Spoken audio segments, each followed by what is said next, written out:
Hi! இது கார்த்திகை 2வது செவ்வாய். நம்ம வெற்றிலை தீபமும் இது 2வது வாரம் நல்லபடியா போட்டாச்சு. நான் காலம்பறையா சீக்கிரமா எந்திரிச்சு ரெடி ஆயிட்டு, வந்து சாமிக்கு 6 டூ 7 செவ்வாய் ஓரையில அதங்காட்டி வெற்றிலை தீபம் போட்டுறணும் அப்படின்னு சொல்லிட்டு, நல்லபடியா அதே மாதிரி 6:15க்கெல்லாம் தீபம்லாம் ஏத்திட்டு 6:30க்கெல்லாம் சாமி கும்பிட்டு முடிச்சுட்டேன். வந்து நம்ம ஒரு பொருள் கிடைக்குமா, கிடைக்காதா அப்படிங்கிறது மாதிரி எனக்கு நேத்து அவ்வளோ இதா இருந்துச்சு. வெற்றிலை அப்படி ஒரு மழை, வெற்றிலை எப்படி வாங்குறது? பூ எப்படி வாங்குறது? அப்படின்னு சொல்லிட்டு, "அப்பா நீ தான்ப்பா, நீனே துணை.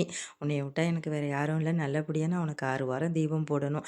அப்படின்னு ஒரு வேண்டுதல வச்சு நினச்சிட்டு இருந்தேன். பார்த்தா சாயந்தரம் மழை கொஞ்சம் விட்டுருந்துச்சு. ரொம்ப ஹாப்பியா இருந்துச்சு. அப்படியே போய் பசங்க பூ வாங்கிட்டு வந்தாங்க. அதே மாதிரி நம்ம எந்த ஒரு இதையும் நம்ம என் அப்பன் முருகன்ட்ட நம்ம கேட்டால் கேட்காமயே செய்றவர் அவரு. அதோட நம்ம வாய தொறந்து, "அப்பா எனக்கு இது குடுப்பா" அப்படின்னு சொல்லி கேட்டா, கண்டிப்பா "இல்ல உனக்கு கிடையாது" அப்படின்னு பெத்த அப்பா பொண்ணுக்கு சொல்லுவாங்களா?